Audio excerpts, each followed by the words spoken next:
Salam sepak bola, teman-teman netizen atau warganet yang saya hormati semuanya. Di episode terbaru dari Bincang Bareng Binder, saya mengundang seorang narasumber yang istimewa dan juga narasumber yang mewakili sebuah klub yang berkompetisi di Liga 1 yang baru saja kembali menjadi juara. Siapa lagi kalau bukan Pak Aditya Putra Hermawan. Welcome Mas Adit. Terima kasih banyak Bung Biner. Ya, saya ingin berterima kasih kepada Mas Adit karena Mas Adit ini orang pertama di channel YouTube Triple B yang mau datang mewakili klub untuk bicara tentang klub. Suatu kehormatan. Terima kasih sudah diundang. Terima kasih banyak karena teman-teman ada beberapa juga yang lain saya undang, tapi ada saja alasannya. Nah, mudah-mudahan dengan adanya Mas Adit, ayo dong yang lain juga ya. Kalau diundang, luangkan waktu bicara agar bisa juga memberikan informasi kepada supporter. Karena supporter itu Mas, kalau menurut saya adalah pemain ke-12. Betul. Benar kan? Sangat penting bagi klub. Betul, penting banget. Ya oke, saya sebetulnya ada 100 pertanyaan. Tapi ini kan durasi kita kan singkat. Ya kan, jadi nggak bisa semuanya. Jadi ya 11-12 pertanyaan aja. Oke, pertanyaan pertama nih Mas. Euforianya sudah selesai atau masih akan lanjut nih? Bagi kami di klub, euforianya sebetulnya sudah selesai.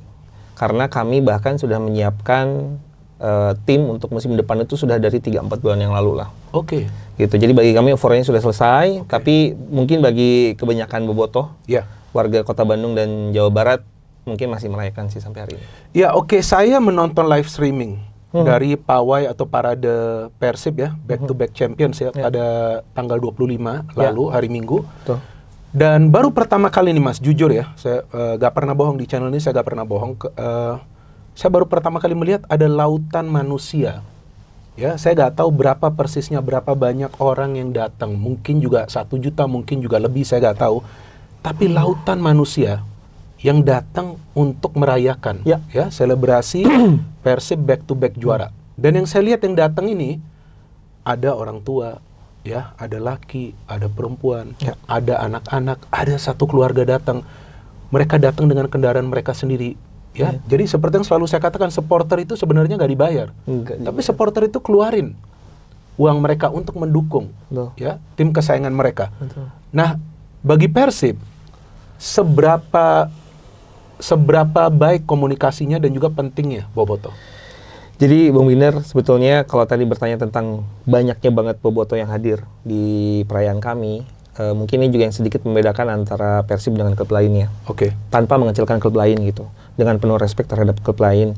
Tapi memang Persib itu sudah menjadi budaya dan sosial masyarakat Kota Bandung, bahkan Jawa Barat gitu ya. Persib itu adalah representasi dari kesundaan kami di Sunda dan di Jawa Barat.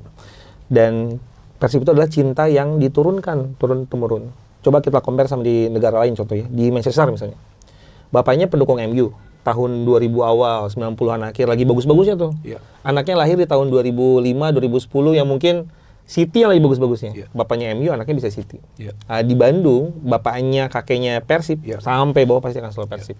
Karena memang kecintanya diwariskan terus turun-temurun gitu. Nah, bagaimana pentingnya bobotoh buat kami? Spesifik jujur, bobotoh tuh penting banget buat kami. Terutama untuk musim ini. Saya selalu bilang ke semua orang, ke bobotoh, ke pemain dan semua manajemen, tahun ini tuh spesial dibanding sama tahun lalu. Tahun lalu kami juara. Tapi tahun ini jauh lebih spesial. Kenapa? Karena tahun ini kami merasa juara bersama-sama. Kalau bahasa Sunda kita juara babarengan. Kenapa babarengan? Karena musim ini kami sangat solid di semua stakeholder internalnya Persib, dari mulai manajemen, pemain, bobotoh, komunitas, askot, sama semua stakeholder lainnya tuh kita solid.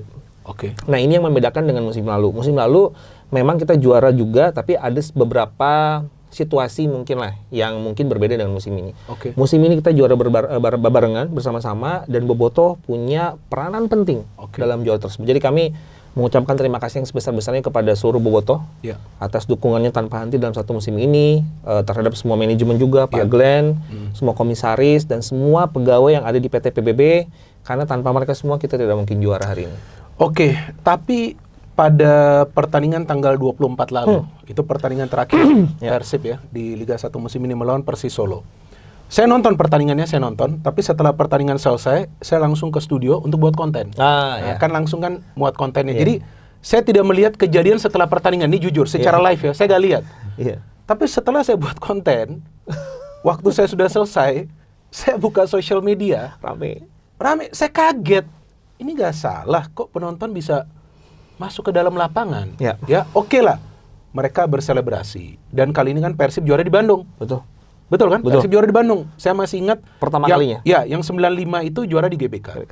Yang 2014 juara di Palembang. Ya, yang sebelumnya juara di Madura. Ya kan, karena Championship Series. Kali ini juara di Bandung. Oke lah, memang berselebrasi, merayakan ya.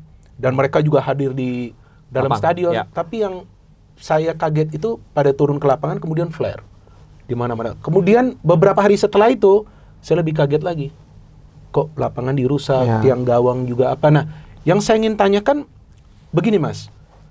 Ada gak sih antisipasi sebelumnya? Ya. Kan ada nih panitia pelaksana kan? Ya. Artinya karena kan pada saat itu ketua umum PSSI juga ada perwakilan dari FIFA, ada direktur LIB, ya kan? Nah, sebetulnya ada gak sih antisipasi jangan sampai nih penonton masuk kok sampai masuk sebegitu banyak? Ya kalau mungkin setelah penyerahan piala apa itu beda lagi ya. Betul. Jadi sebenarnya kalau persiapan untuk match itu spesifik, kita tuh persiapannya udah 1-2 minggu sebelumnya. Betul. Jadi kita udah memprediksi ini akan luar biasa, euforinya luar biasa besar. Kenapa? Karena yang tadi saya bilang, ini spesial banget tahun ini. Dan betul, yang Bung Midar bilang, ini pertama kalinya kita juara di Bandung. Kita nggak pernah angkat piala di Bandung, nggak pernah sebelumnya. Ini pertama kali di Bandung. Jadi kami pas meeting udah bilang, wah ini euforinya akan sangat gila, akan sangat luar biasa. Kita harus komunikasi sama semua komunitas. Dan sejujurnya kami pun paham ketika euforia kayak gini, kayaknya semua orang akan nyalain flare. Karena kan ya wah ya, gitu karena juga di pertandingan sebelumnya ada sudah menyala. Di pertandingan lain tuh ada juga. Betul. Di pertandingan yang timnya menjadi tuan rumah. Betul. Ya. Betul. Nah, jadi kita udah mengantisipasi gitu ya, dan kami udah melakukan konsolidasi secara menyeluruh terhadap semua pihak, baik itu pihak kepolisian, pihak Panpel dan segala macam. Tapi memang kami pun menyadari ada hal-hal yang harus kami perbaiki ke depannya. Kami tidak mendinai itu bahwa kami pun harus banyak yang diperbaiki ke depannya. Ini salah satu PR kita ke depannya. Namun juga di hari itu sebetulnya yang masuk ke stadion itu tepat setelah peluit berbunyi sebetulnya. Oh begitu. Jadi setelah peluit berbunyi mereka baru masuk ke stadion.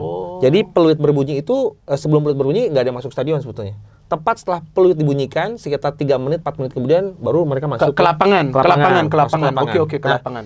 Kalau di stadion mereka sudah masuk duluan kan, sebelum match. Nah, cuman kalau yang flare itu sebetulnya kami pun komunikasi dengan semua stakeholder. Saya bilang, kalaupun kalian ingin menyalakan flare, kami sih sangat melarang. Tidak boleh, karena itu menyalahi aturan ya.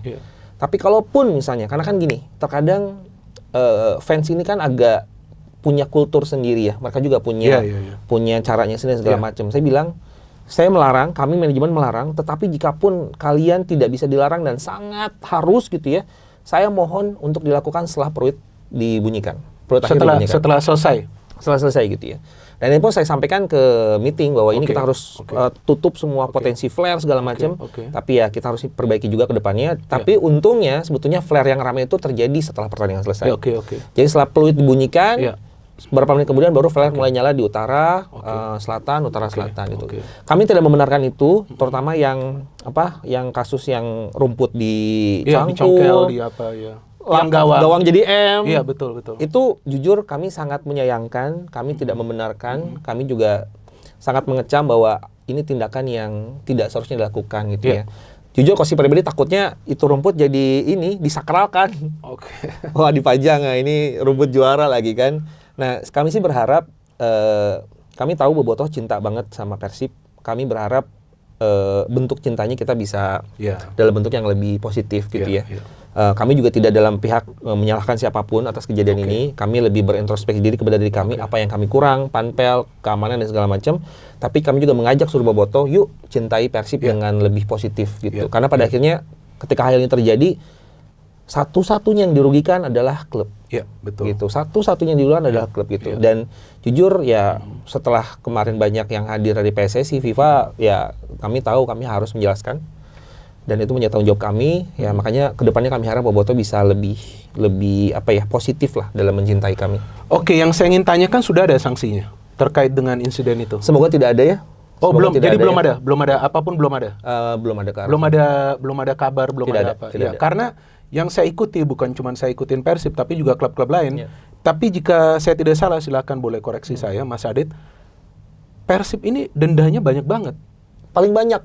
Kalau nggak salah hampir 1 M. Hampir 1 M. Bener nggak sih? Betul. Kok sebanyak itu ya? Ada juga terkait supporter, ada juga terkait dengan pemain. Bahkan yang saya ngakak itu selebrasi Beckham didenda. Nggak, jujur saya ngakak juga. selebrasi high school.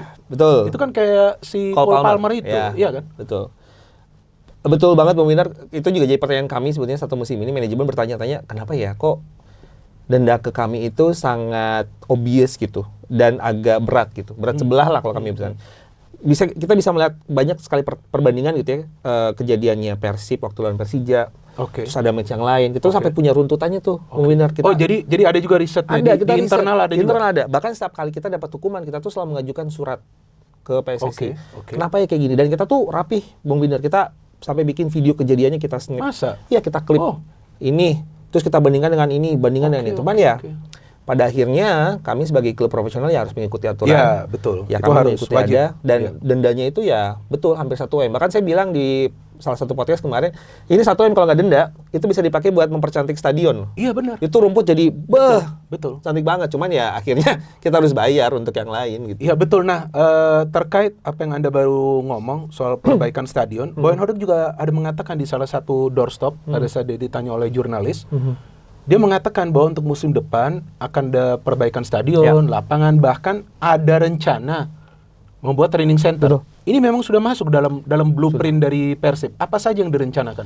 Jadi Persib di 2024, salah satu hal yang pertama kami lakukan adalah membangun roadmap 5 dan 10 tahun. Oke, jadi 5 tahun itu yang short term, 10 tahun yang panjang. Dan 10 tahun ini ketika terpenuhi, ini akan dikontinus atau dilanjutkan untuk tahun-tahun berikutnya. Karena berarti secara garis besar klub sudah siap untuk berkepanjangan dari 10 tahun ini. Nah, salah satu yang kita kembangkan di roadmap kami adalah pembangunan infrastruktur yang lebih baik. GBLA baru kita serah terimakan dari Pemkot ke kami itu di tahun lalu. Kami resmi mengelola 30 tahun GBLA.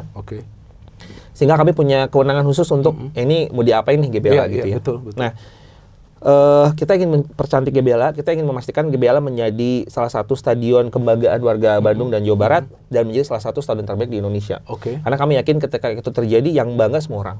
Gitu iya, betul. Kami ingin sedang implementasi Smart Stadium, juga sedang membenahi rumput di dalam stadionnya. Karena kami sangat menyadari beberapa pertandingan terakhir itu kelihatan banget. Benar. Aduh, kepeleset, rumputnya lepas-lepas gitu ya. Nah, short term yang kami lakukan adalah kami sedang membangun dan merapikan side pitch di GBLA. Jadi GBLA itu ada lapangan sampingnya.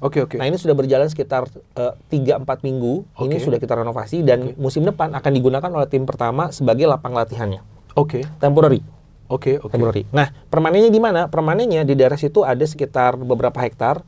Itu kita akan bangun tadi Kampung Persib. Kampung Persib. Betul. Kampung Persib ini akan menjadi training centernya Persib di situ. Very nice name. Kita bagus namanya. Iya, kita mau bikin Kampung Persib. Kita rencananya akan punya tiga lapangan di situ, 2 rumput asli, 1 sintetis. Kita akan juga punya fasilitas gym dan segala macam di sana. Harapannya ya semua Persib itu akan bermain di situ, berlatih di situ. Dari mulai tim utama, tim cadangan, tim akademi, tim satelit, mereka latihannya di sana. Makanya ada sintetisnya. Itu mungkin buat akademi dan segala macam. Nah, ini sedang penjajakan dengan pihak pemerintah kota dan juga World Bank. Untuk lahannya? Untuk lahannya dan mekanisme pembangunannya seperti apa. Desainnya sudah ada. Jadi kami sedang mendiskusikan desainnya untuk nanti komunikasi dengan Pemkot. Karena kami ingin kolaborasi nih sama Pemkot nih. Very good. Karena ini kan akan jadi aset Kota Bandung. Iya, bagus. Persib itu kan bukan hanya milik, ya ini milik semua lah gitu milik ya. Termasuk si pemerintah Kota Bandung juga gitu. Nah, dari kolaborasi, ya harapannya dalam waktu dekat kita udah bisa udah mulai groundbreaking, udah ada kesepakatan dan kita bisa langsung jalan untuk pembangunan si Kampung Persibnya. Harapannya sementara pembangunan Kampung Persibnya berjalan, kita bisa manage si lapang sampingnya untuk digunakan latihan tim senior. Sementara. Yang di dalam itu jadinya steril, hanya digunakan ketika OT, official training dan match. Very good. Saya ada dapat info dari luar angkasa ini. Iya, serius soal training center. Tadi Anda mengatakan ada lapangan, kemudian ada supporting facility. Yang saya dengar akan ada juga lab untuk sport science. Benar nggak sih? Betul. Jadi benar ya? Wah, itu benar juga dong info saya. Jadi sport science itu salah satu yang kita lagi genjot dari awal musim sebetulnya. Beneran ada ya? Betul. Akan ada. Bahkan kita sudah komunikasi sama salah satu potensi head of sport performers-nya. Untuk megang si sport science-nya. Jadi kita udah mulai ngobrol, kita udah bikin roadmap mau apain aja. Salah satu produk sport science yang udah kita punya adalah kita sudah punya si scouting engine, nanti mungkin bisa kita ceritakan lah. Ini juga salah satu produk si sport science ya. Nanti kita kolaborasi sama beberapa medical facilities untuk bicara tentang performance si pemain dan segala macam. Luar biasa ya. Jadi sejauh ini info-info yang saya dapat teman-teman benar juga nih. Valid. Ya valid, walaupun dari luar angkasa. Karena Persib itu sealam dunia. Iya benar-benar. Jadi ada di luar dunia juga ada itu. Saya sering jelaskan juga kepada viewers dari channel YouTube Triple B, di mana-mana ada Boboto, Mas. Iya. Saya isi bensin Boboto. Kemarin saya pergi ke mall yang ketemu saya Boboto. Ya ada juga supporter klub-klub lain ada. Cuman lebih banyak ini Boboto. Jadi saya memang sudah dari awal mengatakan bahwa Boboto ini memang ada di mana-mana dan juga supportnya, cintanya ke Persib ini luar biasa. Masif. Oke, tapi sekarang ini banyak juga nih, Mas. Boboto yang lagi worried, lagi cemas. Ya.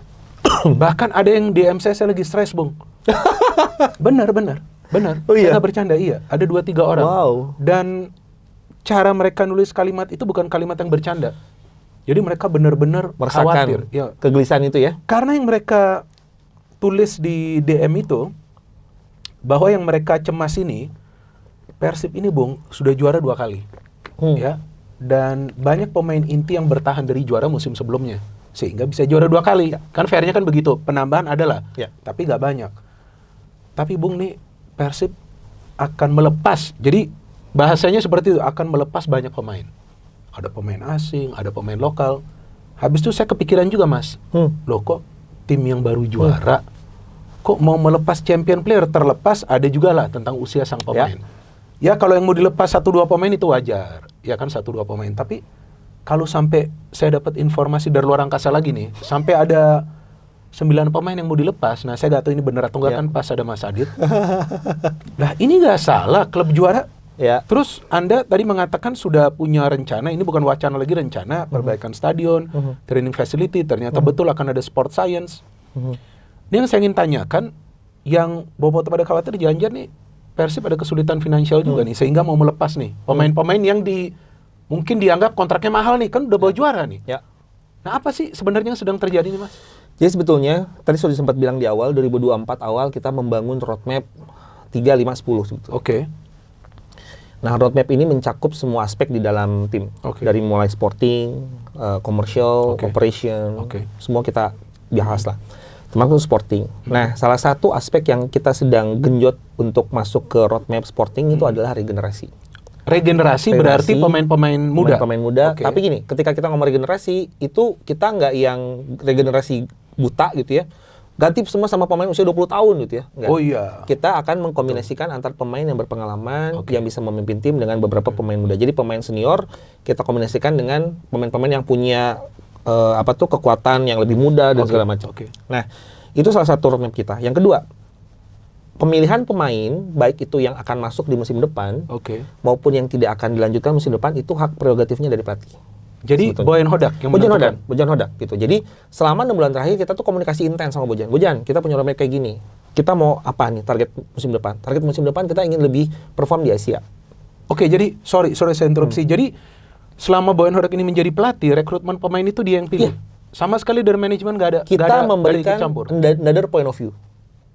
Jadi dari second Bojan opinion gitulah. Ya, jadi Bojan tuh biasanya kayak gini. Kita mau cari misalnya striker gitu ya, nomor 9. Ada 2 approach. Approach pertama adalah datang dari Bojan dulu list pemainnya. Oke. Nah, itu kita coba filter segala macam. Kita langsung ngobrol kayak kita tarik data scouting dari Y-Scout dan segala macam, terus kita diskusi gitu ya. Atau approach kedua yang sedang kita sering lakukan sekarang adalah kita tanya ke Bojan, butuh pemain dan atribut apa? Saya butuh nomor 9, saya butuh tinggi di atas 180 misalnya. Typical play-nya adalah fox in the box atau poacher, punya atributnya gini-gini. Lalu kita masukkan ke engine-nya kita. Kita search dari beberapa liga. Lalu keluar tulisnya tuh. Seret, keluar listnya yang sesuai atribut Bojan. Kita bawa ke Bojan, lalu diskusi. Bojan dari sini kita filter yuk 10 terbaik. Dapat 10 terbaik baru kita diskusi tuh statistiknya segala macam. Ketemu 3-5 terbaik baru kita hubungi agennya. Nah, baru kita ngomongin tentang financial, harga dan segala macam. Jadi pemain keluar dan masuk itu hak prerogatif total dari Bojan. Kami manajemen memberikan another point of view. Karena yang tadi saya bilang kita udah punya spot saya. Jadi kita akan dorong another point of view. Karena Bojan ini kan intuisinya bagus banget nih. Jadi kita mengkombinasikan Bojan dengan skill intuisinya yang strong dengan tim analis kita yang punya data yang strong. Nah, jadi keputusan yang berjalan saat ini adalah gabungan dari regenerasi. Yang kedua adalah decision full dari Bojan. Yang ketiga adalah juga saya menggunakan kalimat yang enaknya kayak ini, reasonably spending. Oke, oke. Jadi kita punya budget, kita ingin memastikan budget yang kita keluarin itu reasonable. Oke. Jadi bukan nyari yang murah, Jadi jangan overprice juga. kita nggak mau overprice. Karena jujur, ini yang menjadi challenge beberapa klub di Liga Indonesia. Itu betul. Seringkali mereka Benar. overprice. Nah di musim ini kita benar-benar ngejaga, bahkan jujur ya, kalau ada Bobotoh bilang, manajemen yang sekarang lama, lelet, nggak satset gitu ya. Kita udah melakukan seleksi pemain itu di Januari. Masa? Iya, dan dari kita- Januari. Jadi udah udah jauh langsung- hari begitu. Udah, dan kita udah tahu nih. Oh, sini. Cuman kita benar-benar bergerak dalam diam. Ya kita benar nggak info kemanapun. Kita udah langsung ada beberapa pemain yang kita juga udah komunikasi dan segala macam gitu ya, yang diperbolehkan untuk berkomunikasi. Nah, jadi bahkan kalau dibilang kita nggak negosiasi, kita tuh negosiasinya udah lebih panjang. Oke. Dan memastikan negosiasinya itu proper. Contoh kayak gini. Bisa aja kita kayak gini. Datang agen ngomong, berapa ini pemain? Kata agen 1 miliar. Ya udahlah deal. Atau Oke. kita spending beberapa hari untuk cari tahu Iya, berapa sih harga yang paling Betul, proper. betul, betul. Sehingga kita tahu ini nggak 1 miliar, ini cuma 200 juta. Iya. Ini statistiknya gini, compare sama pemain kita yang harganya lebih murah, lebih Iya, bagus pemain iya, kita. lebih bagus gitu. pemain Jadi- yang udah ada di klub. Udah Iya, di klub betul, gitu. betul. Jadi kita bener-bener spending waktu, effort banyak untuk negosiasi gitu. Jadi kalau dibilang nggak pinter negosiasi, malah di musim ini kita negosiasi dengan real. Kenapa? Karena kita ingin reasonably spending the money. Oke. Gitu. Oke, Anda mengatakan bahwa ini adalah hak prerogatif dari Boyan, Ya. kemudian klub juga membantulah untuk memberikan opini, itu wajar saja, dan juga dilihat apakah ini reasonable atau enggak, maksudnya wajar atau tidak ya, harga dari Ya. sang pemain belum lagi gajinya. Tapi yang ingin saya tahu juga nih Mas, dan tentu viewers ingin tahu, sebetulnya berapa pemain yang akan cabut? Benar gak sih 9? Total maksud saya total. Benar yang gak pemain sih cabut. 9? Jadi gini, pemain itu rata-rata yang cabut itu memang yang kontraknya sudah habis. Oh, jadi tidak diperpanjang. Tidak diperpanjang. Oke, Jadi oke. ada yang tidak diperpanjang karena tidak ketemu Angka. Oke, tidak oke. ketemu kesepakatan lah ya. Oke. Lalu juga ada yang memang kita sepakat untuk tidak menawarkan perpanjangan Oke. gitu ya, karena satu dan lain hal tanpa mengurangi rasa hormat kami terhadap pemain-pemain yang pemain-pemain ini legenda. Iya, Jadi saya bilang iya. semua pemain yang membawa Persib juara 2 kali ini adalah pemain-pemain legenda gitu ya. Tapi again kita harus move gitu ya. Mungkin saya sedikit mengutip nih, Bung Binar. Apa yang terjadi di tahun ini itu sebenarnya pernah kita hadapi juga. Oke. 94-95 kita hadapi. 94 kita juara terakhir Liga Perserikatan. Betul. 95 kita juara Liga pertama Indonesia. kali Liga 1. Iya. Apa yang terjadi? 19 tahun kita puasa. Oke. Kita juara lagi 2014. Iya. 2014 juga kita sama, fasenya mirip. 2014 Liga 1 juara, 2015 ya Piala Presiden. Oke, Juara. oke, betul, ya. Setelah itu Iya. puasa 9 tahun. Juara lagi 2014. Apa yang kita miss saat itu? Regenerasi. Kita berpikir tahun 94-95, Sutiono, Keke Zakaria, Robi Darwis, tanpa mau respect terhadap mereka legend. Wah, saya cinta banget sama mereka. Tapi sepak bola itu kan sport, physical sport ya. Ketika ada usia tertentu, permainan juga udah kebaca, tim harus mulai berubah gitu ya. Nah, kita lupa untuk melakukan regenerasi. Akhirnya kita 19 tahun. 2014-2015 juga sama. Oke. Kita juga lupa untuk refreshment terhadap timnya. Oke. Waktu itu kita kebaca banget permainannya kalau boleh jujur. Permainan segitiga antara Emre Ridwan, Ferran Otima sama Oke, oke. siapa tuh Supardi. Iya. Sama Konate lah di tengah gitu ya. Ketika kita lupa untuk melakukan refreshment, perubahan gaya bermain, perubahan balancing di tim, puasa kita 9 tahun. Lama juga itu. Lama. Nah, kita melihat itu, kita melihat kemiripan sekarang. 2024 kita juara, 2025 juara. Kami harus jujur juga ke diri kami, 2025 ini kita juara juga dengan tidak mudah loh. Kita banyak menemukan situasi di mana kita menang dalam sisi ugly win. Mainnya nggak bagus, sebelumnya sering Iya, komentar lah. iya, betul. Ya kan, betul, kita betul. mainnya nggak yang cantik, tapi kita bisa dapat 3 poin. Ya itulah hebatnya Persib kan. Betul. Kalau menurut saya artinya nggak perlu main cantik tapi menang. Betul. Jarang loh klub begitu. Betul. Dan buat sepak bola untuk juara tuh penting punya kayak Oh, gitu. iya Wah, dong. itu important banget. Oh, Saya ngomong iya sama Bojan. Iya. Bojan bilang, "Bojan, what is your ingredient?" Kan. Iya. Number one, I'm lucky. Dia bilang, loh memang sepak bola butuh luck gitu kan. Tugasnya kami memastikan luck itu bisa kita create. Oke. Nah, dengan cara apa? Memastikan tim ini punya kestabilan, keseimbangan yang terus berregenerasi setiap saatnya. Dan juga kedalaman skuad. Betul, Bagus kedalaman juga skuad. di Persib. Nah, makanya di musim depan berkaca pada 2014, 2015, 94, 95 kita berpikir, oke, ini momen yang tepat. Kita sudah 2 kali juara. Oke. Saat yang tepat, kita masih ada Bojan. Oke. Bojan tahu skemanya seperti apa. Iya. Yuk kita bikin tim musim depan Oke. yang akan survive 5-6 tahun berikutnya. Oke. Jadi kita harapannya sih musim depan hat-trick, harapannya Oke, of iya, course, iya. harapannya. Tapi kalaupun kita nggak hat-trick, udah deh 1 tahun doang. Tahun berikutnya udah langsung juara lagi. Karena kita udah ngebangun si timnya. Oke. Oke, terkait dengan pemain yang akan hengkang nanti tentu akan diumumkan Ya. oleh manajemen. Ya. Tapi ini saya dapat info lagi nih. Ini saya perlu Anda lagi untuk verifikasi nih, nggak tahu nih benar atau enggak. Yang saya dapat info nih, manajemen Persib telah bernegosiasi dan sepakat Ya. dengan 8 pemain baru. Waduh. 5 asing, 3 lokal. Waduh. Ini info yang saya dapat kan. Dari luar angkasa lagi. Dari luar angkasa lagi. Gak tahu bisa bener atau enggak, ya kan. Dan itu adalah hak dari Mas Adit Ya. kalau mau sampaikan informasi. Dari 8 pemain ini yang 3 lokal dan 5 asing, mayoritas adalah pemain-pemain yang untuk ofensif lah. Mayoritas, oke. Dan mayoritas pemain kidal. Nah, benar gak sih? Benar dan tidak. Jadi kita sudah bersepakat dengan beberapa pemain, betul. Oke. Dan kami akan segera umumkan dalam waktu dekat. Oke. Kita sudah membuat. Jadi ada satu hal juga yang menarik, Bung Indra, di musim ini kami ingin coba sesuatu yang berbeda. Oke. Jadi cara kami melakukan announcement pemain baru musim depan akan ada sedikit kejutan lah. Nggak seperti sebelumnya Ya, dari cuman Instagram. Nggak. Instagram, Wilujeng Sumping doang gitu ya.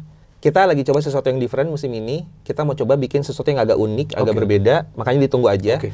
Tapi jangan khawatir Bobotoh bahwa tadi yang Bung Minder bilang itu benar dan tidak, dalam artian kita sudah sign dengan beberapa pemain. Oke. Bisa lebih banyak dari 8, bisa kurang dari 8. Nah, itu yang ya menarik kan. Tinggal ditunggu aja. Tapi Oke. beberapa poinnya Bojen tuh sedang sekali dengan pemain versatile. Oke, yang bisa bermain di beberapa posisi yang berbeda. Betul. Oke. Kenapa? Itu salah satu kunci fleksibilitasnya tim sebetulnya. Oke. Karena ketika ada pemain yang nggak bisa, dia bisa muncul di situ dan rubah pola bermain karena gaya permainnya mengikuti lah gitu ya. Nah, jadi pemain-pemain yang kami tarik itu rata-rata pemain-pemain yang punya kemampuan bermain lebih dari satu posisi. Oke. Gitu. Jadi kalau ada yang bilang, wah banyaknya attacking midfield semua ya. Nggak juga, pemain ini juga strong di box to Iya, box, betul. strong juga di Benar, left gitu. benar. Jadi ada yang bisa main di gelandang bertahan, gelandang Yes, serang. true. Ada yang bisa main di back kiri. Betul. Udah dapat saya nama-namanya. no, bahaya nih. Tapi kan nggak bisa saya spill, Ya. harus manajemen dulu dong. Nanti kita akan umumkan dalam waktu Iya kan? dekat, Iya. karena kami lagi bikin proper announcement flow lah gitu. Kita ingin coba berbeda dari musim-musim yang sebelumnya. Pengen lebih fresh lah. Oke, terkait dengan rekrutmen nih Mas, saya harus fair juga ya ketika saya memberikan sudut pandang saya. Sebetulnya rekrutmen musim ini nggak semua pemain yang direkrut ya musim ini ya, nggak semua pemain perform. Betul. Jadi banyak yang sering kritisi kepada saya via kolom komentar di channel ini, kok Castaner ini nggak perform gitu ya, kok Cijan ini up and down gitu. Nah, bagaimana caranya dari manajemen untuk bisa mengantisipasi hal ini Ya. di musim ini? Karena kan dengan sekarang ya banyak pemain yang akan hengkang, pemain-pemain baru ini kan tentu butuh adaptasi, Betul. Mas. Ya kan, Betul. nggak jarang lah yang Betul. bisa langsung, Betul. ya kan, butuh adaptasi. Belum lagi tim-tim lain juga berbenah, betul kan? Tim-tim lain juga tentu ingin juara setelah Persib 2 kali juara. Nah, bagaimana caranya dari tim rekrutmen mengantisipasi ini? Ya. Artinya apa? Pada saat banyak pemain yang keluar dan banyak pemain yang masuk kan, jangan sampai terlalu lama ini. Yep. Jangan sampai nanti ini yang menjadi masalah bagi performa tim gitu istilahnya. Apalagi Ya. kan Persib bukan saja bermain di Liga 1, ada kompetisi antar klub Asia. Yang saya beberapa kali katakan, siapapun yang mewakili Indonesia kita harapkan bisa minimal lolos dari fase grup. Nah, apakah sudah ada langkah-langkah antisipasi itu untuk pemain-pemain baru ini yang direkrut? Jadi kita tuh selalu melakukan namanya retrospektif di tim.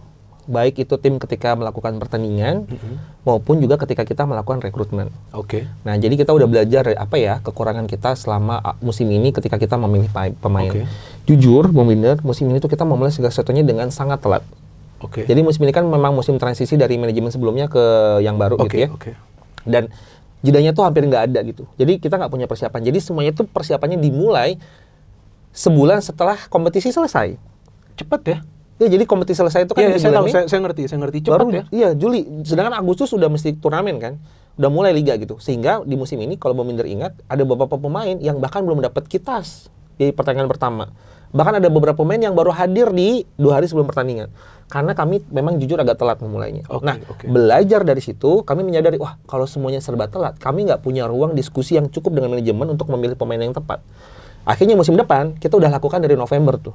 Januari udah mulai kasak-kusuk. Oh, jadi November tahun lalu. Kita udah langsung nyatet apa aja kekurangannya, kita mau kemana, ke depannya, butuhnya apa, wah di list down semuanya. Lalu kita squeeze di bulan Januari untuk tentukan, oke ini target kita di musim depan. Dan action plan-nya apa. Nah, mulai tuh action plan-nya dilakukan dari mulai Januari. Dari Januari ya. Nah, makanya kami merasa persiapannya kami lebih cepat. Tapi apakah menjamin juga? Kami rasa tidak ada yang menjamin ya. Tapi kami yakin ketika persiapan lebih cepat, lebih baik, insya Allah hasilnya akan lebih baik. Nah, jadi sudah dilakukan aja kita belajar, karena kemarin terlalu cepat, terlalu terburu-buru, akhirnya mungkin rekruternya nggak terlalu maksimal. Musim ini kita lebih agresif dan lebih awalnya memulai dengan lebih cepat.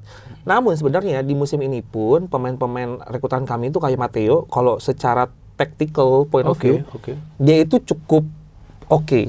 Karena dia bisa menjalankan strateginya Bojan. Jadi mungkin kalau kata Bojan ya, dia bukan kayak Beckham yang bisa melihat liuk, gitu. Tapi dia bisa menjalankan peran dan instruksi saya di lapangan gitu. Nah jadi memang Bojan sangat strategis orangnya, tactical banget. Jadi ya dia melakukan itu semua. Nah mulai musim depan itu udah lebih strategis, dan salah satunya adalah kita mencari pemain yang memang sudah punya pengalaman di Liga Indonesia juga salah satunya. Oh begitu, iya betul. Karena ini dari 8 ini ya hampir semuanya ini sudah punya, kayaknya cuma 2 yang dari luar. Hampir semua, ya ada beberapa yang memang kita ambil dari luar. Nah yang dari luar ini untuk apa? Untuk membawa mentalitas berbeda yang pernah main di Asia, main di Liga luar segala macam, kita bawa ke sini. Oke, yang saya ingin tanya satu lagi nih Mas. Ini saya juga penasaran terus terang, walaupun ya saya bukan boboto. Karena kan channel ini kan singkatannya Triple B itu Binder bukan boboto. Iya, benar juga ya. Walaupun nih dari boboto ngomongnya Bung Binder boboto, tapi ya ini beda. Binder bukan boboto ya, ingat. Ya, jadi atau bola Bung Binder lah. Nah, itu. Lucu ini. Ya, jadi yang saya ingin tanyakan nih, saya penasaran banget. Franka ini cuma 1 tahun di kontrak, setahu saya. Ya kan, sampai 10 Juli kalau nggak salah. Ya, dia diperpanjang nggak sih? Sampai hari ini kami masih berkomunikasi dengan Bojan. Maksudnya masih coba untuk perpanjang? Masih coba berdiskusi apakah secara skema untuk musim depan dan 3-5 tahun ke depan Gustavo ini masuk secara jangka panjang, jangka pendek gitu kan ya. Kalau masuk, kita apa mekanismenya, jadi masih kita komunikasi terus kok. Iya, nanti saya akan forward Anda satu foto yang dia nyundul bola itu lawan Solo, bolanya hampir pecah loh. Ya, gila itu. Ya bener ya, itu bukan editan ya? Saya dikirim sama salah satu netizen ke DM saya. CB rasa striker. Iya, dia bisa cetak 6 gol loh. Hebat juga, dan dia kadang dia perlu agresif, kadang dia perlu cool, jarang ada pemain seperti itu. Ya, betul sekali. Yang saya ingin tanyakan lagi, terkait dengan perjalanan musim ini, selain juga tadi kita bahas soal denda lah, sanksi ya kan, saya juga gak boleh ngomong banyak, nanti saya yang disanksi juga ya kan, bahaya juga.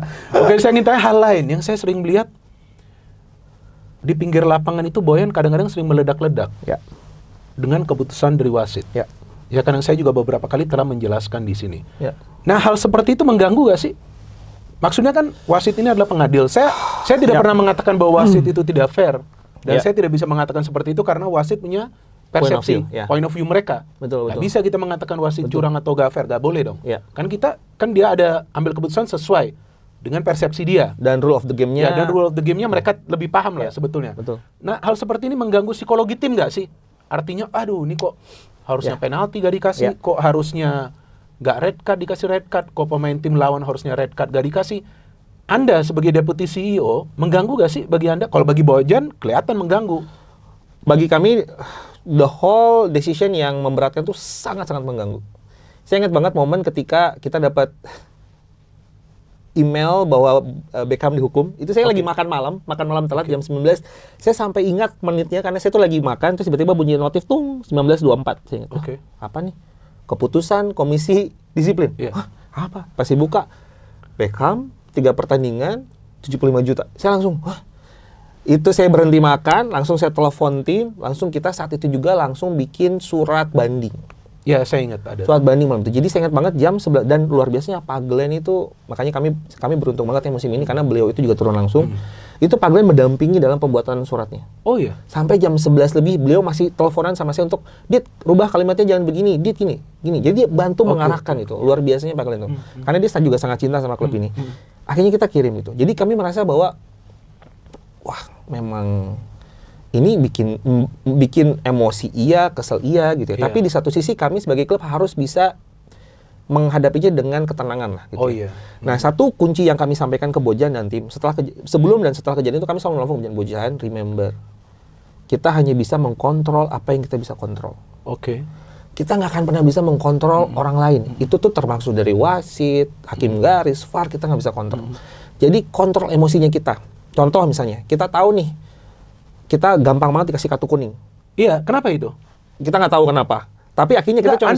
Anda baru mengingatkan saya loh. Anda benar. Oh, kita gampang banget di kartu kuning.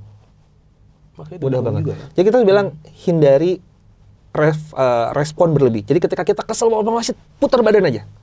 Putar badan. Jangan ngasih peluang untuk wasit misalnya untuk kemudian memberikan kartu kuning. Misalnya karena ucapan kata-kata kasar atau membanting bola. Karena kan secara rule of the game memang nggak boleh. Iya, memang nggak boleh. Memang nggak boleh. Jadi, gak boleh. Dan tapi gini, betul.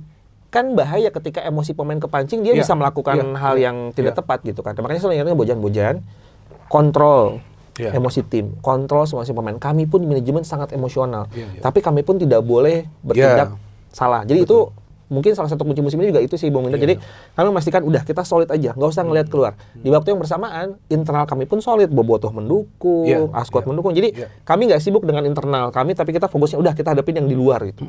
Nah dengan mengontrol apa yang kita bisa kontrol.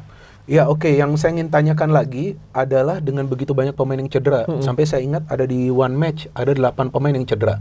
Nah sebelum match gimana dari manajemen ini membuat tim ini selalu siap? Kalau yang saya tahu dan yang saya ikutin sudah mungkin belasan tahun terakhir bahwa Persib ini selalu on time memberikan gaji. Ya. Ya kan artinya kondisi keuangannya sehat lah ya, Ya. dijaga. Tapi kalau soal hal-hal pemain cedera ini gimana? Cara manajemen walaupun ini bukan terkait juga karena kan ya. manajemen kan urusin hal non teknis. Ya. Tapi pasti dong worried juga dong. Oh, banget, worried. Kan khawatir juga dong 8 pemain sampai gak bisa main. Ya. Nah gimana caranya pelatih ini juga bisa bekerja dengan baik? Dan manajemen apa sih supportnya ke pelatih dalam hal ini? Jadi salah satu momen kunci kalau misalnya diruntut ya, Kang Adit misalnya, ada momen apa aja sih momen kunci yang bisa kita bikin juara? Oke. Salah satu momen kuncinya saya ingat adalah mendatangkan Geraldo Oke, sebagai Geraldo. fisioterapis yang Oke. baru yang dari Brazil. Oh, oke. Oke, Ya, itu ya. kalau saya boleh bilang itu adalah salah satu kunci momen juga. Oke. Momen kunci gitu ya. Karena ketika dia datang momen kita tuh lagi 11 orang. 11 pernah 11 ya? 11. Kita pernah 11. Dan cedera itu bukan cedera sebentar, Bung Winter. Ada yang ACL 9 bulan segala macam gitu ya. Ada kayak David waktu itu yang kambuhan, sembuh main, cedera, sembuh main, cedera gitu ya. Nah, salah satu kunci momen adalah dengan kedatangan Geraldo. Geraldo ini memberi warna baru. Oke. Kenapa? Karena jujur, beberapa pemain asing kita kan Brazil. Oke. Jadi ketika Iya, banyak iya. yang cedera, komunikasinya jauh lebih nyaman gitu ya. Dan Geraldo ini benar-benar yang kerjanya itu dalam satu hari dia bisa melakukan fisioterapis 3 sesi. Dalam satu hari. Ya jadi Oke. saya selalu lihat di grup pemain itu ya. Oke. Latihan kan jam 8. Iya. Nama-nama yang cedera dipanggil duluan jam 7 mesti sudah hadir. Oke, Dia oke. terapi dulu jam 7. Oke. Selesai jam 2 dia panggil lagi, ketemu lagi, dia datang ke hotel ke apartemennya atau ke tempat latihan, semua pemain datang di fisioterapis lagi. Fisioterapi lagi. Jadi memang Geraldo ini lumayan sangat berdampak terhadap Oke, tim. Itu yang oke. pertama. Yang kedua, kita juga punya tim baru, tim Oke. dokter baru. Oke. Salah satu hal yang saya minta ke tim dokter ini untuk lakukan adalah buat clear dan detail rekam medis semua pemain. Oke. Jadi saya pengen tahu, ini Kuiper pernah cedera apa aja. Bahkan ketika dia main saya tahu historinya apa. Jadi ketika ada pemain sakit apa, karena kita punya rekam medis, dokter cepat ngambil keputusannya. Oh ini pernah kejadian bulan lalu, karena ini kasih obat ini sembuh. Gitu. Jadi kita juga memperbaiki our medical area juga. Oke. Plus di musim ini kita lumayan beli banyak beberapa alat pendukung kesehatan. Oke. Jadi kita juga support Bojan dengan Bojan, kamu butuh apa? We need ini. Oke, kita beli. Bahkan waktu kami main di Thailand, waktu lawan Port ya, Iya. kita pulang bawa alat-alat medis dari sana. Oh iya, Kita dari beli. Thailand ya. Kita beli dari Yang Thailand. untuk ini untuk fisioterapi. Fisioterapi, Untuk apa? recovery lah Betul, ya. kita beli dari Thailand dibawa ke Indonesia gitu. Jadi karena kita mikir, oh mau di Thailand, kamu butuh ABC. Jadi kita ngerasa bahwa manajemen harus fully support dalam beberapa area gitu ya. Nah Bagus itu kita dukung ya, alhamdulillah. Akhirnya ada yang sembuh, bisa cepat main lagi, yang cedera pun bisa cepat balik lagi. Makanya menuju akhir musim kan mulai menanjak Iya, lah. mulai menanjak grafisnya. Bahkan Persib kalau nggak salah musim ini sempat 18 kali tidak terkalahkan. Ya, betul. Ya kan sebelumnya Maluku United 13 atau 14 kali itu mereka tidak terkalahkan. Setelahnya. Nah, itu dia teman-teman, pentingnya ada perwakilan dari klub yang datang menjelaskan, iya kan? Cuman nggak tahu nih yang lain nanti mau datang nggak ya diundang? Mau pasti. Harusnya datang. Oke. Mas, ini agak panjang biar Nggak apa-apa. enak kita ngobrol. Oke, Aman. saya mau tanya soal Kang Jajang. Ya. Oke, ini legenda juga. Ya. Bahkan saya mengikuti pada saat dia menjadi asisten pelatih, pada saat kemudian dia menjadi pelatih, Ya. direktur teknik. Ya. Specifically apa ini tugasnya? Kan Anda mengatakan regenerasi.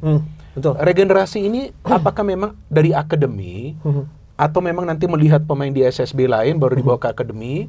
Terus siapa saja yang akan menjadi talent squad? Karena kan nggak mungkin kerja sendiri. Betul. Ya kan? Betul. Kang Jajang kan nggak mungkin kerja sendiri kan? Direktur teknik itu kan harus punya juga yang namanya talent scout. Betul. Seperti apa sih program yang dipersiapkan oleh klub? Oke, ini juga bagian dari roadmap kita ke depan. Jadi pembangunan usia muda, development usia muda, sinkronisasi antara tim utama sampai tim paling bawah. Tim paling bawah itu di usia U berapa itu? Dari U10. Wow, dari U10. Nah, yang menarik di Persib itu gini, Bung Winder. Persib itu kalau zaman dulu disebut sebagai Persatuan Sepak Bola Kota Bandung kan sebetulnya. Itu tuh adalah timnasnya Kota Bandung. Oke. Persib itu Persatuan Sepak Bola Indonesia Bandung. Oke. Gitu ya. Jadi itu timnasnya Kota Bandung. Pemainnya datang dari mana? Pemainnya dari klub lokal. Oke. Jadi Persib itu punya 36 lokal klub. Oke. Pemain terbaiknya diambil jadi pemain di timnas Persib. Oke. Sampai hari ini 36 lokal klub ini masih ada. Sampai Dan hari ini? Sampai hari ini. Oke. Kita nyebut sebagai PSPS, 30 Oke, PS oke. gitu ya. Dan mereka bekerja berorganisasi di bawah ASKOT Kota Bandung. Nah, kalau kita bicara tentang demand, 36 PS ini dari U8 tuh udah ada pemainnya. Wow. Karena mereka SSB kan. Wow. Latihannya udah ada. Pertanyaannya adalah 36 ini sudah agak lama tidak tersambung dengan tim senior. Oh begitu ya? Betul, jadi sudah Oke, lama oke, tidak oke. tersambung dengan tim senior. Oke, jadi tugas kami adalah dengan dengan direktur tenis Pak Jajang adalah saya meminta bantuan beliau untuk membantu mengelola 36 PS ini. Oke. Dan kita membangun namanya buku kuning sepak bola Kota Bandung. Oke. Ini lagi dibangun sama siapa aja, sama Pak Jajang, Oke. sama tim dari PT PBB, eksternal konsultan, Oke. sama perwakilan dari 36 PS dan juga ASKOT Kota Bandung. Apa yang membangun, kita lagi bikin buku kuning sepak bola Kota Bandung, menentukan filosofi sepak bola Kota Bandung, kurikulumnya seperti apa, cara bermainnya seperti Oke. apa, dan ini akan diterapkan ke 36 PS tersebut. Oke. Nah, menariknya 36 PS itu ada liga tahunan. Ada juga? Ada 3 divisi. Yang sistemnya kayak apa itu? Turnamen liga kayak Liga 1, Liga 2, Liga 3. Full competition? Full kompetisi setiap tahun. Baru tahu loh. Saya. Dari U12, 14, 16. Sorry, 11, 13, 15. Oke. Jadi ganjil. Oke, Usia oke. ganjil. Kenapa ganjil? Karena yang bagus-bagus di sini akan diambil untuk EPA. EPA itu kan genap. Oke, benar. Genap, benar. 16, Iya, 18, iya, iya. 20. Betul. Nah, Pak Jajang saya minta untuk, karena Pak Jajang ini kan sangat kenal sepak bola Kota Bandung. Iya, Dia iya. legenda di Kota Bandung. Iya, iya. Dia koneksi dengan semua ASKOT, pemain-pemain Iya, muda iya. dia tahu. Iya. Nah, saya minta Pak Jajang, yuk bantuin untuk kolaborasi sama ASKOT, membentuk kurikulum sepak bola Kota Oke. Bandungnya dan melakukan scouting. Nah, scoutingnya dari mana aja? Scoutingnya gabungan dari ASKOT ini Oke. plus dari PT PBB Oke. gitu. Jadi kami pun nanti akan kami umumkan, kami juga sedang proses, nanti akan kita umumkan scouting director. Ada juga? Ada, dan Mantan ini pemain? ada mantan pemain Bandung, legenda pemain Bandung. Jadi kita memang musim ini pengen ngelibatin semua, karena ada satu menarik momen, saya ketemu sama salah satu orang dari Belanda. Oke. Saya bilang, nentuin kurikulum sepak bola filosofi itu gimana sih? Dia bilang, Oke. filosofi itu tergantung dari kotanya. Oke. Jadi filosofi sepak bola sebuah klub itu merepresentasikan gaya kotanya. Contoh, kayak di Vespi Eindhoven Oke. di Belanda. Oke. Itu tuh kota pabrik, pekerja keras segala macam. Lihat gaya mainnya. Direct, Iya, beda. Ajax itu kota ibu kota, gayanya mewah. Lihat Iya, dia bermainnya iya. cantik, Cantik, total betul, football, betul, ya betul. kan? Liverpool itu kota industri, Iya, pelabuhan. iya. Gaya mainnya kick and rush banget Iya, zaman dulu kick and kan. rush, betul, Gerak betul, bang. betul. Iya. Jadi kamu harus kenal dulu kota Bandung itu seperti apa. Iya. Dari situ kamu turunkan jadi filosofinya. Makanya kami ambil orang-orang yang sangat kenal kota Bandung. Supaya mereka bisa kemudian menelurkan sepak bola yang paling cocok dengan kota Bandung gitu. Very good. Oke, ini pertanyaan terakhir. Ya. Oke, Anda kan musim ini full menjadi deputi Ya. CEO. Oke, bagaimana pengalaman Anda? Wah. Ngurus klub. Pengalamannya bagaimana? Mau curhat juga silakan. Apa kesulitan yang Anda Ya. hadapi? Terus bagaimana caranya Anda mengatasi kesulitan itu? Belum lagi Anda juga harus menjalin komunikasi Ya. yang baik dengan semua stakeholder di Bandung. Kalau yang saya bukan saya, teman-teman saya yang juga terlibat dalam mengurus klub adalah banyak. Mereka curhatnya panjang, bisa sejam. Tapi Anda kan ini kan durasi kan sudah mau selesai. Udah mau sejam ya? Ya, Anda boleh ceritakan lah Iya. sedikit. Saya penasaran juga. Gak gampang loh, apalagi klub seperti Wah, Persib. luar biasa sih. Jadi saya sebelum masuk Persib kan sudah punya pengalaman kerja 18 tahun. Udah melanglang buana, pernah kerja di perusahaan asing, pernah kerja di luar negeri juga di Indonesia. Tapi pengalaman 1 tahun di Persib itu nggak ada banding dengan 18 tahun ini. Masa? Gila. Saya ngerasa 1 tahun ini bener-bener roller coaster sih. Oke. Wah, ini semua aspek itu benar-benar di-squeeze yang ada di dalam diri saya gitu ya. Saya kalau benar ingat Persib awal mula pertandingan baru 2 bulan, kita ada kerusuhan setelah lawan Persija. Iya betul. Kan? Persibnya menang. Persija menang. Iya terus Rusuh. Itu yang saya juga buat konten. Rusuh kan? Ah. Itu yang saya harus hadapi di awal. Baru 2 bulan. Menghadapi demo masuk ke Geraha 500 orang. Wah, hujatan banyak. Saya dipanggil polisi dan segala macam. Oh, sampai dipanggil polisi? Iya. Karena kan kasusnya lumayan agak rame waktu itu kan. Dan di Bandung ini yang saya bilang, Persib itu udah masuk ke ranah sosial dan kultur. Jadi ketika ada masa di Persib, udah bukan sepak bola lagi. Udah sosial problemnya gitu. Jadi treatmentnya nggak bisa kayak nge-treat klub sepak bola. Ini udah nge-treatnya treatment sosial gitu. Jadi, wah itu bener-bener yang pertama kalinya saya harus menghadapi banyak orang. Cuman ya alhamdulillah saya punya tim yang kuat lah di belakang yang semuanya punya visi yang sama dan kita semua sepakat kita yang lebih baik Dan satu kuncinya waktu saya bilang sama teman-teman, ada dua yang saya bilang sama teman-teman, kita punya dua prinsip musim ini. Saya bilang, satu, we don't have to be perfect, Oke. we just need to be better every day. Oke. It's okay to make mistake now, Iya. yang penting besok kita perbaikin. Jadi teman-teman, yuk jangan takut bikin kesalahan, Iya. sok lakuin. Nah, karena kunci yang ini saya bilang ke teman-teman, let's be different. Kalau kita pengen hasil yang berbeda, tapi melakukan cara yang sama, itu namanya kebodohan. Oh iya. Maka kita harus mau melakukan hal yang berbeda. Ketika kita melakukan yang berbeda, ada kemungkinan 50% sukses, 50% gagal. Oke. Tapi ada kemungkinan sukses 50%. Kalau kita melakukan hal yang sama, udah pasti gagal. Oke. Nah, spirit ini yang saya lemparkan ke teman-teman di PT gitu ya, untuk do things differently, dan akhirnya mereka support. Akhirnya kita mulai ketemu ke komunitas, Iya, iya. kita mulai sama Boboto. Untuk pertama kalinya setelah bertahun-tahun kita datang ke utara, ngobrol gitu ya, mendengarkan dan segala macam. Waktu awal musim kita punya gugatan hukum dari Ascot. Kita ada Kenapa lagi tuh? ada 3 hal yang mereka tuntut waktu itu, dari mulai perubahan tahun, terus pembinaan usia muda. Oh iya, perubahan tahun ya. Betul. Betul. Oh, Kita selesaikan, kita ngomong baik-baik, dan kita kolaborasi, bulan November dicabut. Oke. Makanya saya bilang tahun ini kita juara bersama, karena saya ngerasa semua orang itu benar-benar meluk Persib dan kita maju bareng. Musim lalu tuh kan Persib jalan sendiri. Ini kan wah gitu. Boboto juga kadang bertengkar dengan kita, Scott ada masalah dengan kita. Musim ini saya ngerasa ini kita juara barengan. Bahkan saya bilang ada satu orang namanya Pak Asep di kantor kami. Pak Asep itu yang nyiapin minum setiap pagi. Oke. Beres meja saya bilang, Pak Asep, kalau Pak Asep nggak nyiapin minum tiap pagi, Iya. nggak bikin rapih kantor kita, mungkin kita nggak juara hari ini. Hmm. Pak Wawan, kalau Pak Wawan nggak nyetir kayak orang gila ngikutin patwal, mobil bisnya Persib, kita mungkin nggak juara. Jadi kita juara hari ini adalah karena kontribusi setiap orang yang ada di klub, baik itu pemain, pelatih, of course, ofisial, dan semua orang yang ada di PT gitu. Bahkan yang ngejaga lapang, yang ngejaga gedung kita, para security kita, kalau nggak ada mereka, kita nggak bisa kerja dengan tenang. Jadi Betul. ini adalah juara bersama, dan saya bersyukur orang-orang ini tuh benar-benar support saya, percaya, dan kita maju bareng-bareng. Ya hasilnya secara overall tidak hanya karena juara back to back, tapi secara overall kami merasa PBB ini sudah semakin baik lah dari hari ke hari. Oke, very good. Sudah lewat 40 menit, Mas. Tapi sebelum menutup, saya biasa meminta narasumber yang hadir memberikan pesan-pesan ke kamera kepada para netizen atau juga supporter lah dari sepak bola Indonesia. Silakan Mas Adit bisa menyampaikan pesan-pesan Mas Adit ke kamera. Ya. Pertama-tama saya ingin mengucapkan selamat kepada seluruh bobotoh yang ada di dunia, salam dunia atas keberhasilan Persib membawa gelar juara back to back musim ini. Ini adalah hadiah untuk teman-teman semua bobotoh, karena tidak mungkin Persib ada di hari ini tanpa kehadiran dan dukungan dari bobotoh semua. Yang kedua, saya juga meminta bobotoh untuk selalu mendukung kami dengan rasa cinta yang positif, untuk selalu mendukung kami dengan cara yang baik, hindari hal-hal yang melawan hukum, hindari hal-hal yang dapat merugikan klub. Karena kecintaan terhadap sebuah klub harusnya memberikan dampak positif terhadap klub, bukan memberikan dampak negatif. Yang ketiga, saya juga memohon dukungan kepada semuanya untuk selalu berada di belakang Persib. Kami tahu musim depan akan menjadi musim yang baru, tapi kami tidak akan bisa survive tanpa dukungan semua. Percayakan kepada manajemen, percayakan juga kepada tim pelatih bahwa semua kami sedang lakukan yang terbaik untuk klub gitu ya. Yang terakhir, jangan takut untuk datang ke BBB, kepada pemilik klub lainnya. Seru banget di sini. Semuanya asik, dan ini kesempatan bagi setiap klub untuk bisa menceritakan cerita-cerita penting di belakang layar.